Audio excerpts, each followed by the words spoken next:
Welcome back to Against the Cage. My name is Jake Aria, your producer and host.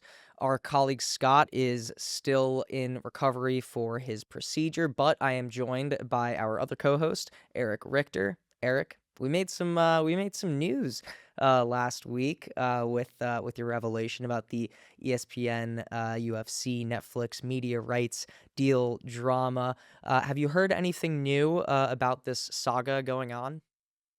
Let's see. Anything new? Well, I mean, look, I the UFC was upset about UFC 313 fact. There's a lot of stuff written about it. A lot of things that I didn't say were just put in headlines, which was weird. I don't know why people were doing that, but whatever. You know, to say that they are talking with Netflix isn't fair because they're an exclusive negotiating rights with ESPN, which I said. So, for now, this is just an ESPN negotiation, and yeah, I stand by that they are upset at UFC 313. I think that Netflix has a good shot at landing the contract if no deal is done by April 15th. In terms of anything new, ESPN gave me a call over the past week, and they confirmed to me. I had previously said that there's been no UFC on any broadcast television. Luke Thomas agreed with that. That was pretty universally agreed upon, that UFC on cable TV hasn't been as much of a thing. It's a fact. And ESPN gave me a call and said that Fight Nights will return to cable programming on ESPN2 for next week's card, not this one. So ESPN2, March 29th, and then they'll have a couple other cable programming events after that. It would seem that they just chose college basketball over UFC this year. A little bit more. Last year, there was two March cards on cable TV. This year, just the one. You know, now get your popcorn ready. Between now and April 15th is when there's massive implications on this entire deal, and get your popcorn ready if nothing's done by April 15th. If no ESPN, then what is the question? And I don't know, Jake, what would you rather, ESPN or Netflix or who? I guess it's an entirely different conversation on what do you think is going to happen versus what would you prefer to happen. What are the pros and cons versus Netflix and ESPN Plus? And something that you kind of alluded to last week was that ESPN, especially if they lose UFC, would have less and less to offer than they did maybe a few years ago, right? So me personally, I only watch or I only have ESPN Plus because of UFC. So if I'm already subscribed to Netflix and that's something that I'm willing to already pay for, I honestly would prefer Netflix. So that's where I'm at, and I've honestly had some of my friends that are UFC fans say the same thing. If they lose UFC on ESPN Plus, there's not a whole lot of offerings, especially for UFC diehard fans to have it. But what are your thoughts? Well, so the thing about the Netflix thing is that it probably wouldn't be added to like the normal subscription of Netflix. It'd probably be like Netflix on ESPN Plus, or not, no, sorry, Netflix on UFC Plus.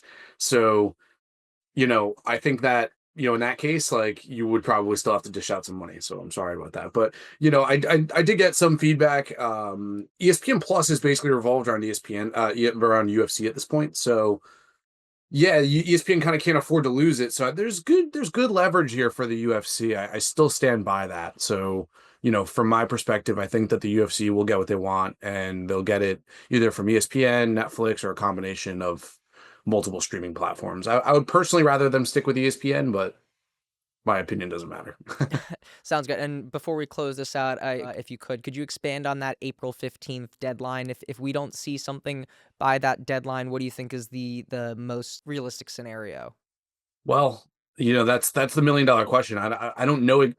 I stand by that. I think Netflix will be involved in some capacity. Whether it's exclusive or not. I mean, they're negotiating that with ESPN right now, so they kind of can't decide what they want to do with Netflix yet. From my perspective, I would say you're looking at ESPN until April 15th. If no deal is done by then, ESPN could lose out on the whole thing. We'll see. Gotcha. Alrighty, thank you for that, Eric. Speaking of things that went crazy on MMA, Twitter seems to be a running theme with fight weeks. Fans went crazy over a photo of Leon Edwards with what very seemingly looks to be a staph infection. A lot of people were talking about it. Eric, you've seen this photo. What did you think? It looks like he has staph. There's questions about when those pictures were taken, but it looks like he has staph infection, no doubt. Yeah, so as we learned today at Media Day, someone asked Leon Edwards about this infection and he put those rumors to rest. We'll play the quote for you now. I actually did had it like this is about six weeks ago. Took antibiotics for it. It's gone. I know it affects cardio wise or nothing. You know what I mean? I was fine.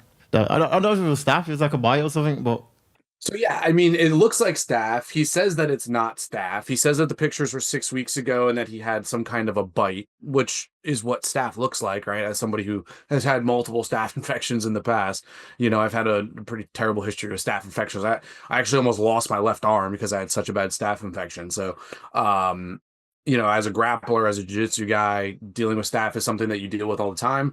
Could be pretty rough going into a fight if you do have it. And maybe he's just playing coy a little bit and like doesn't want Brady to know that his cardio would be sapped from antibiotics. But if he was on antibiotics during training camp, that could affect him. And if if he has staph right now, that'd obviously be terrible. But I tend to believe him for right now. But no staph infection for Leon Edwards. That's huge news because that was blowing up on Twitter the last couple days. Yes, it was. And just to go into, because some people might not understand, what does it feel like having a staph infection, whether you're on antibiotics or not? I imagine it can't be a good situation. Well, it depends on the spot of your staph infection. I've had them on my knees. I've had it on my left elbow. I've had it on my leg, like my quad. Calf is okay. So that's one thing. When you have it on your legs, you have it on your calf.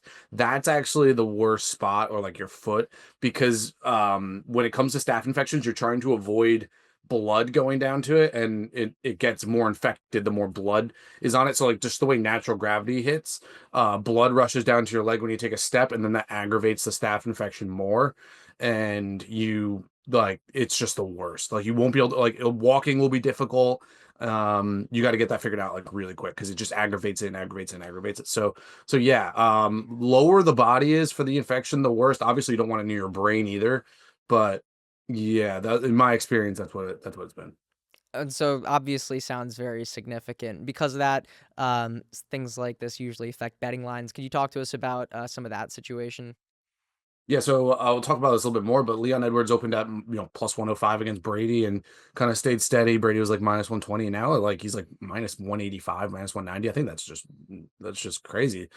People really really reacted to a potential staph infection. We've seen it affect fighters in the past. Sean Strickland with a staph infection recently in a bad loss to Dricus Du Plessis. So yeah, staph infections are an issue, man. Like that.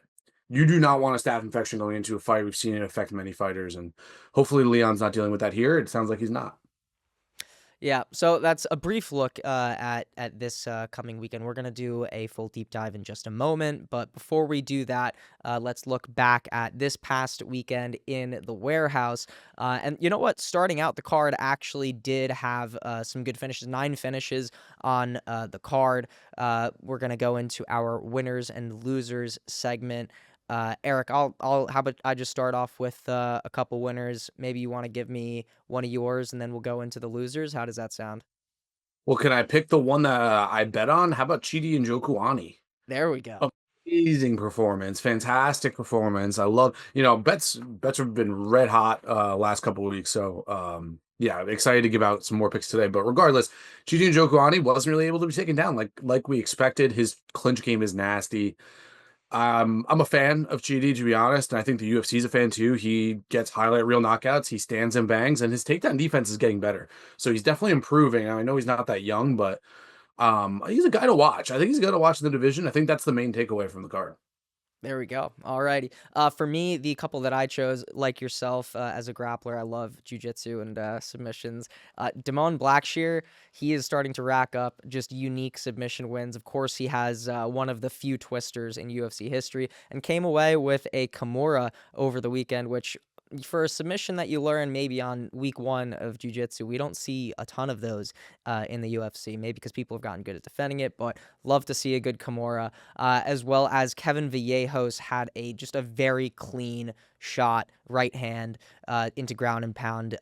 23 years old. I mean, that kid is bound for a ranking at some point soon. I would think so. A lot of potential for Kevin Vallejos. Eric, what about our losers?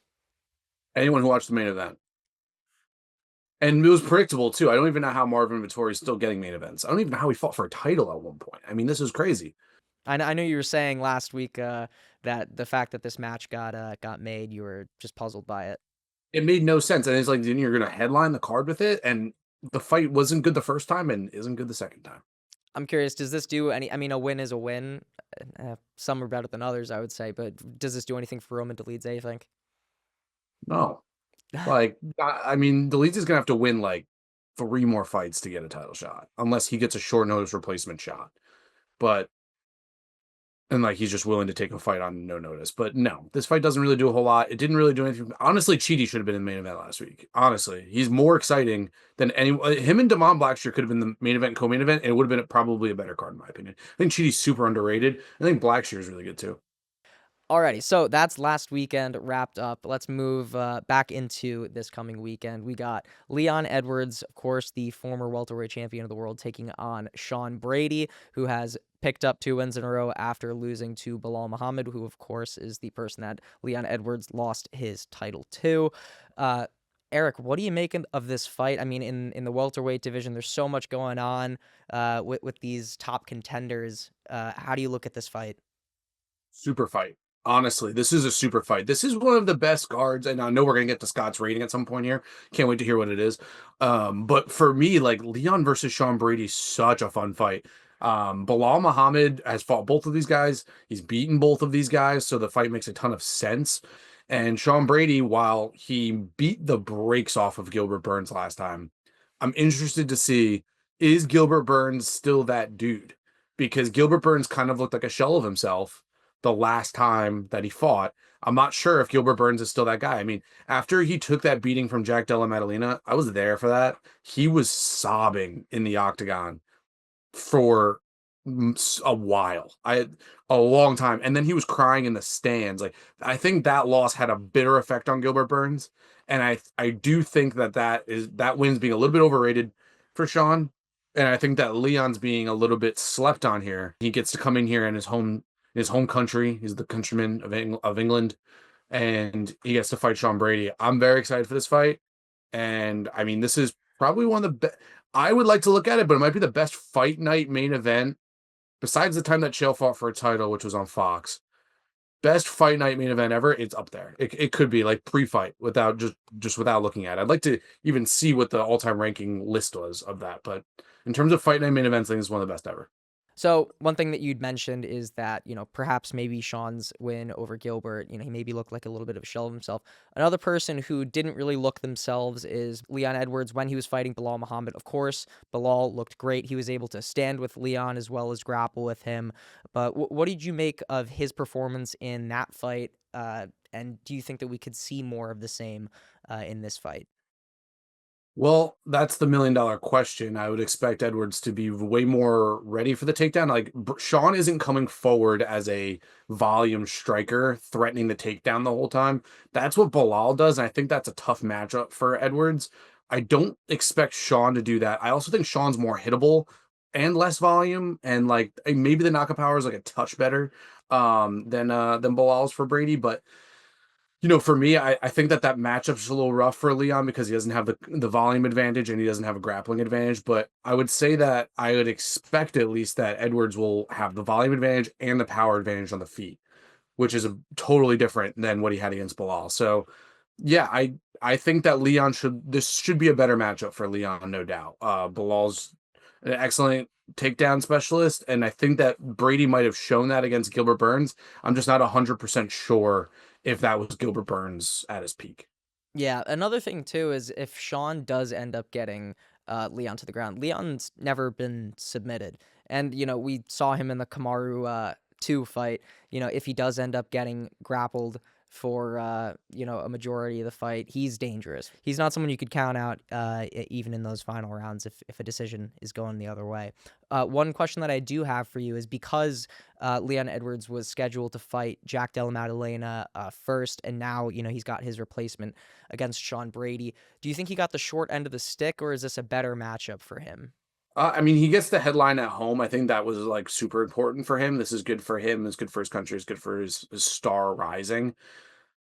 Is this a better fight for him?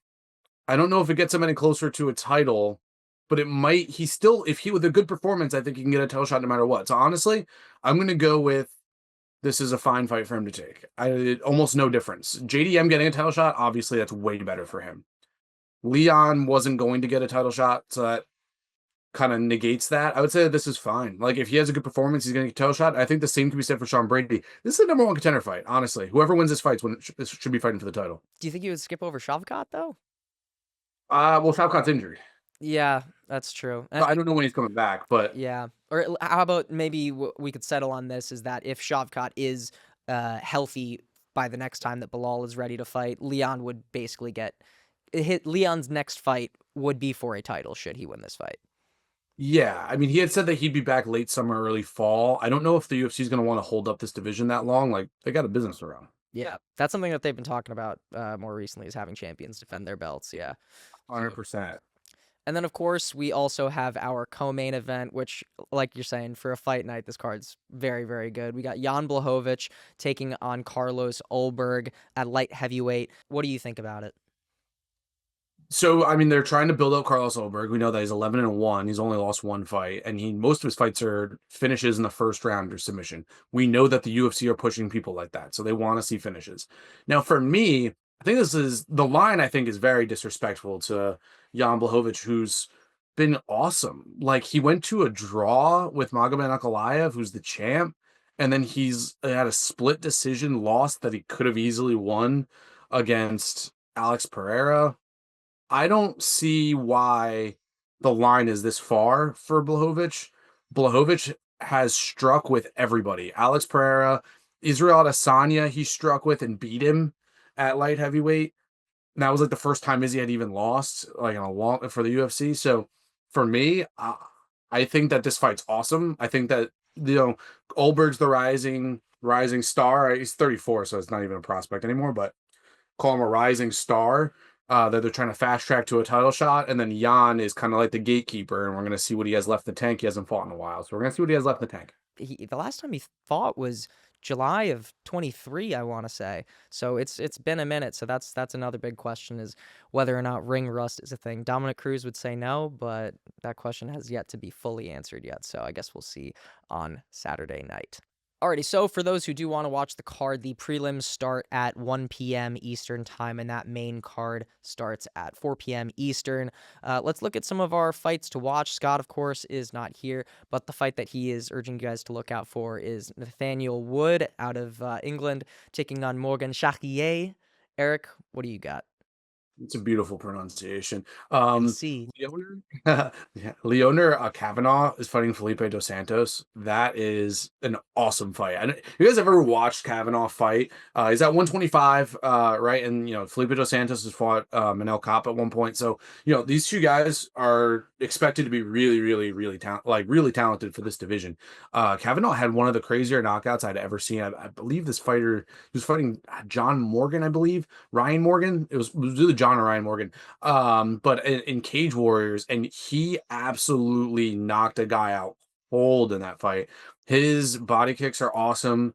His striking is like very in and out. I could see him getting caught if his speed starts to get negated by other fighters grappling, but I think Kavanaugh could be a superstar in this division, especially with his power, which you don't see very often in the division.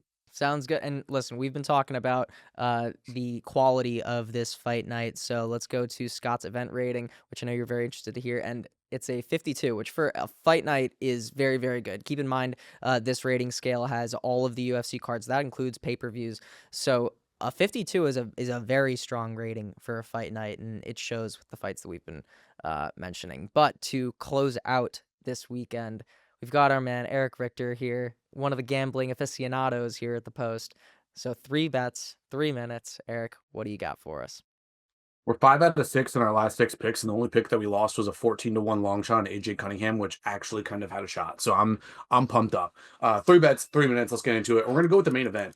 Leon Edwards versus Sean Brady. Why is Sean Brady even favored? I can't tell. For me, it looks like he fought and dominated Gilbert Burns, who's a great fighter. But Leon Edwards is a champion. Leon Edwards is still that guy.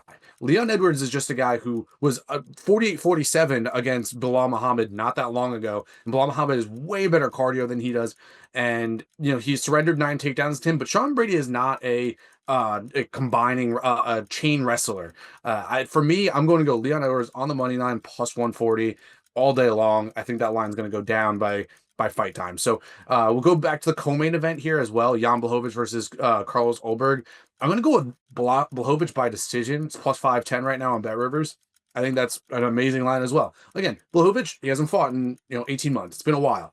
But for me, I look at him. He's a gatekeeper a little bit, but he's also a really good striker. Super underrated.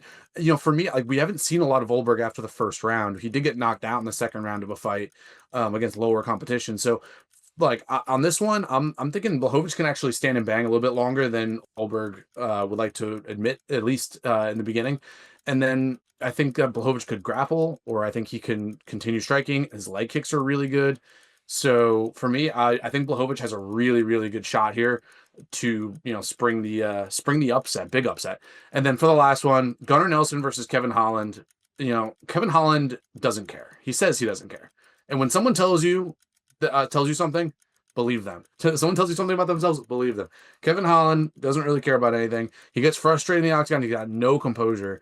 For me, I think that Gunnar Nelson's a better grappler. I think he's not a better striker, but if Kevin Holland isn't getting like his KO by the second round, I could totally see him doing like a weird Imanari roll, try to roll under for like a guillotine or Americana or something. And Gunnar Nelson's way better at that than he is. So for me, I'm gonna go with the last 3 fights on the main card. Gunnar Nelson by submission plus 225 on Bet 365.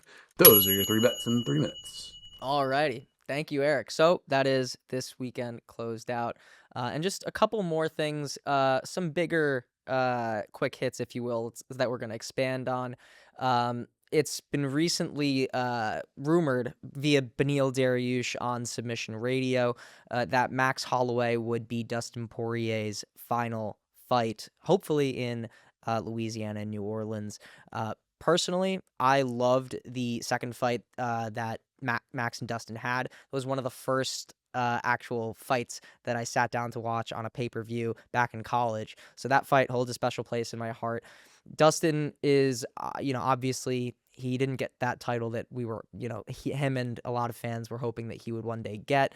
Max is in a little bit of a weird position in the lightweight division. He just lost his chance to get the featherweight belt back from Ilia Topuria. So he's kind of in an odd position, and I think that fight is actually fireworks. I think there's no way it could be boring, but Eric, I'm curious to hear what your thoughts are. Kind of, it's tough because like Max has to defend the BMF belt. I don't really look at Dustin as a BMF because Dustin got head kick KO'd by Gaethje and Max like knocked Gaethje out into another stratosphere. So like I don't really see that fight making a lot of sense. I think that Max needs to defend that BMF belt. That's the problem. Is like no one like we need more activity. Max and Dustin, they fought before. I'm not interested in seeing the fight again. Either fight or retire. Like you don't have a lot of time to be a fighter, especially at their point where their careers are almost over. So for me, I think I'd probably rather just see both of them retire. I don't really want to see them fight again. This would be, I just don't want to see them continue. I don't want to see the same fights over and over. I would prefer to see like Dustin fight, honestly, like a younger guy. I want to see them fight younger guys that are interesting and have a good build up with, and maybe stop with all of, like the sportsmanship. Like let's talk some junk. Like get in each other's faces. Like I don't understand why no one's doing that anymore. Yeah, the thing is, in the looking at the lightweight rankings right now, there's not a ton of young guys. I mean, lightweight is kind of notorious for like the old guard just holding down the fort. If I can read them out, Armand Saruki and Charles Oliveira, Gaethje, Poirier, Holloway, Hooker, Chandler, Gamrot, Dariush. I mean, do any of those names really call out to you? Not really, no. Yeah, how about a name that isn't on that list? Aaron Pico. Go Ooh. get Aaron Pico. sign Aaron Pico tomorrow. I understand that the PFL is like trying to hold him up and like willing to match offers. The UFC has to pony up for Aaron Pico. Aaron Pico is that dude. Paul Hughes should be in the UFC. He is not. I don't know how they made that mistake. Aaron Pico is that dude. I want Aaron Pico to fight someone legitimate at this level. Yeah, my concern is that Dustin's just. I know Pico is, in terms of the PFL. Pico is, top of the list right now in terms of people that the UFC does want to sign over. My concern is that Dustin doesn't think that he'd have enough name recognition for it to be like his final fight. But I can't say that that would be a bad fight to watch. This is how you build names, though. You build names by having them beat legends. It's true. That's true. Well, we'll see what happens in that department, and fingers crossed that happens in New Orleans, Louisiana, because honestly, Dustin's earned it, and I don't think they've been to NOLA in a little bit, so the NOLA fans deserve it too. Alrighty, and so another conversation that we'd had just a couple weeks back was, of course, about the big news of TKO Boxing officially launching. One of the things that people, and including us, were kind of talking about is what the pay would be like. Of course, they had Turkey Al Sheikh come on. That guy's got very, very deep pockets, but a new report has come out from Boxing Scene. Eric, could you, if you have it in front of you, could you tell us a little bit about that report? The report, right? We're not sure how accurate that this is. Turkey had said that it's not totally accurate, but everything's not accurate until it is. That's just how it goes in this business. So, as we know, the first layer of the contract is 20,000 for a 10 round bout for an unranked fighter, 50K for a ranked bout, and then 125K if you're number 3 or 4 in the division, 375K for a championship fight, and 750,000 when defending the TKO boxing championship. It's definitely. Is it a competitive salary? I don't know. Like, it depends. Like, are they going to do pay-per-view buys? Like, are we going to keep trying to do that? We'll find out. I would guess, yeah. It seems like that the UFC would like to go in that direction with boxing. So pay-per-views included wouldn't be included in that, right? The way that I look at TKO boxing is they aren't going to be ponying up big money for big fighters, if that makes sense. Like, they're going to be trying to build stars from the ground floor, like Callum Walsh, right? Jared Schwartz, the New York Post, did an amazing feature on Callum Walsh in New York Post web. You guys should definitely read it and get to know who he is. He's going to be one of the faces of TKO boxing. There's other guys on that list that are also going to be faces of TKO boxing. So, but it's going to be smaller at first and then slow build their way up. Give him some cans where he doesn't take a lot of damage, build his record up, get to like 20-0, and then see where he's at by giving him some tests from there. But that's my expectation for TKO boxing, and I feel like those salaries, if accurate, is exactly what is right on where I expect them to do. Yeah, and looking at those, I mean, when we were talking about, TKO boxing, like potentially taking over the business and, eventually one day having like all the biggest names in boxing, maybe those numbers that we just talked about wouldn't be what you would have in mind for some of the biggest names in boxing. But like you just mentioned, like this is going to be kind of a homegrown building people from the way up, because $750,000 for someone who holds a boxing belt currently, like outside of the TKO boxing thing, that's not even that's unheard of. Even for like a UFC champion, should be getting paid more than that. And fighter pay is obviously lower there than in boxing. So it's not like Terrence Crawford and Canelo Alvarez are going to be getting paid $750,000. Turkey Al Sheikh's going to be shelling up a little bit more money for that one, right? Yeah, if that fight happened, if that's what they're interested in doing, I don't even see them trying to do that initially. I'll be honest. Really? Well, because they've we were talking about the super fights that they were gonna try and put on. I feel like since Canelo is signed with the Ring, I feel like that could be one of the ones they put on. Maybe they throw Callum Walsh on that card as well, build up his stardom a little bit more, and get some of that more homegrown fighters that you were just referencing. They could. I've been hearing about Zuffa boxing for like 7 years, and okay, like, oh, we have like the Middle East money. It's like, all right, well, let's see if you actually do something with it. But for me at this point, I'll believe it when I see it. In terms, I know Canelo signed with them, but they're gonna do some stuff with him, maybe Canelo, but I'll believe it when I see it. I just don't believe it right now. And how do you see it in terms of the success of TKO boxing, knowing some of this information? I mean, it would be hard for it to fail. I feel like with Dana White and a ton of money, like it's just free money from Dana's like, all right, I'll run it, you finance it. It'd be hard to be a failure, but it depends on what success looks like for them. Like, are they really going to do the super fight thing? Like, is that really going to happen? I don't know if I buy it. So if it's not going to be the super fight thing, it's building stars is the big picture, the big fish is you're trying to build The stars. bread and butter.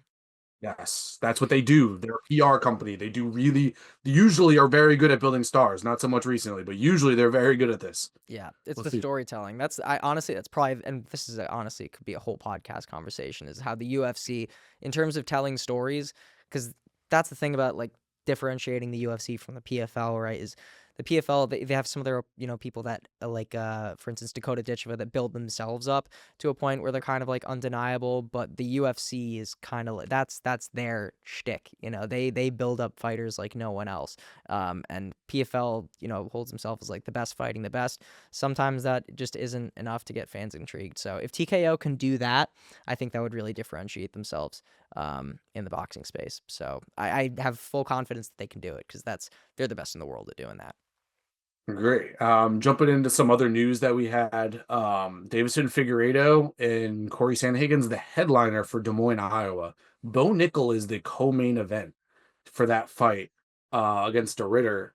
I'm shocked that he is co-main eventing. He's been pay-per-view every single time he's fought up until now, besides Contender Series. Putting him as a co-main, I thought that he would be main eventing for sure. Does that surprise you at all, real quick? So it actually doesn't. Honestly, I think it's just a show of respect to Davison Figueiredo, because he is a former champion. And he did have a very good run at bantamweight as well. It's not like he's just like a gatekeeper at this point. So I think that was just a show of respect to him, because Bo Nickel hasn't held gold yet. If you've got a guy who's somewhat recently held gold and is kind of still fighting at the top of the heap in the divisions that he's in, I think it makes a little bit of sense. Um, but Fair I enough. can fully understand what you're coming. I would say that Bo is still a bigger name than Davison Yeah, Figueiredo, so I understand you definitely. there. In terms of star building, I would just say he should be the main event, but that's just me. Fair enough. What else we got? Robert Whitaker looking at potentially moving to light heavyweight. I don't know why he'd do that. I mean, he was once fighting at 170, then 185. Now he's going to light heavyweight. I mean, light heavyweight, there's not a whole lot there. I understand why he would, but Robert Whitaker looking to move up, probably tired of cutting weight. Callum Walsh, we talked about him. Future star of TKO. Jared Schwartz did a great interview with him on New York Post website. Won first round at Madison Square Garden. Good for him. Taporia teases dropping El Matador as his nickname. I'm interested to see, like, are we doing like a John Cena heel turn here? That's what it kind of gave me the vibes. Is The Rock going to come out and just give him the look, or is Dana White going to come out and give him the look? I don't know. Chuck Liddell maybe.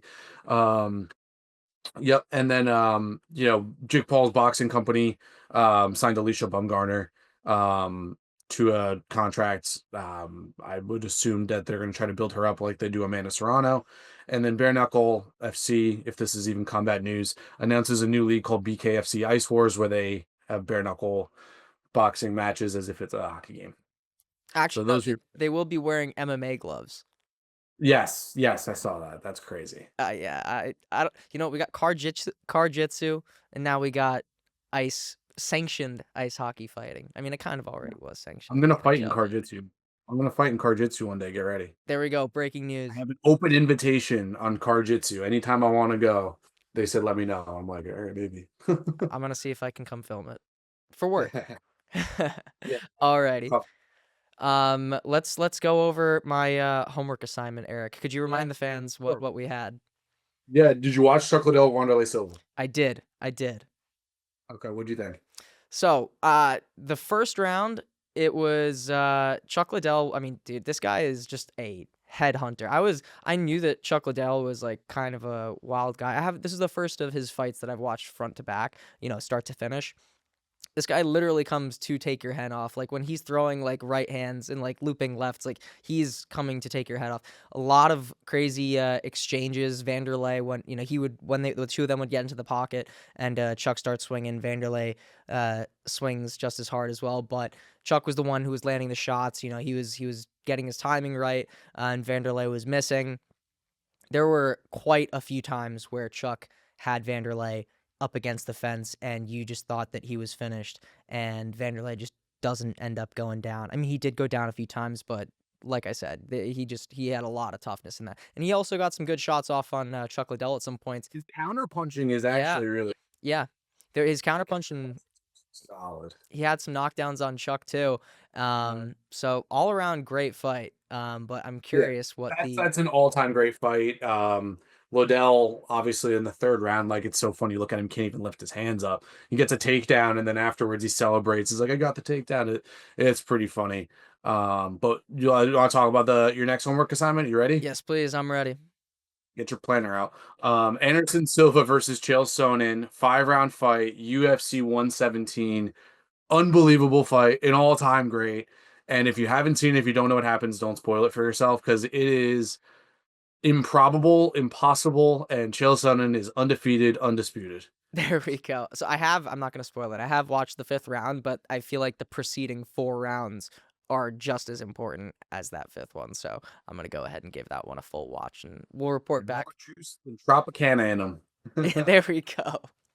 Alrighty. If you don't get that reference, start doing some. That's why we have these homework assignments. Do your Chael research. Do your Yes. Chael research. All right. Yeah, go ahead. And then what happened this week in MMA? Yeah, so UFC 128, John Jones fights Shogun Rua, youngest champion in UFC history. He comes out with one of the craziest strikes you'll ever see, and he just runs out with it, just sprints at him in the first, and he's like 21. Like he's just sprints at Shogun and just runs at him. It's really unbelievable. The kind of confidence that he had, the kind of skills that he has. John Jones is the best fighter of all time, Dana White voice, but that's this week MMA.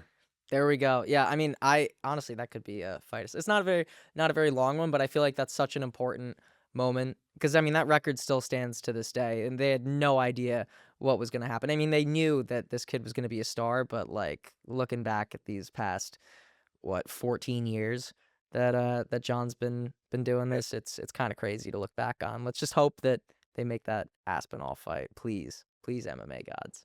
Yeah, Alrighty, I think that's it for me, Eric. I'm good. Thank you. Alrighty, guys, I hope you enjoyed this episode. Go do your homework. Go enjoy the fights this weekend. A nice leisurely sort of afternoon card, which is nice for a change. So enjoy the fights. Red hot. There we go. And Scott, if you're watching this, hope you're doing well. Recover, and we will see you next week.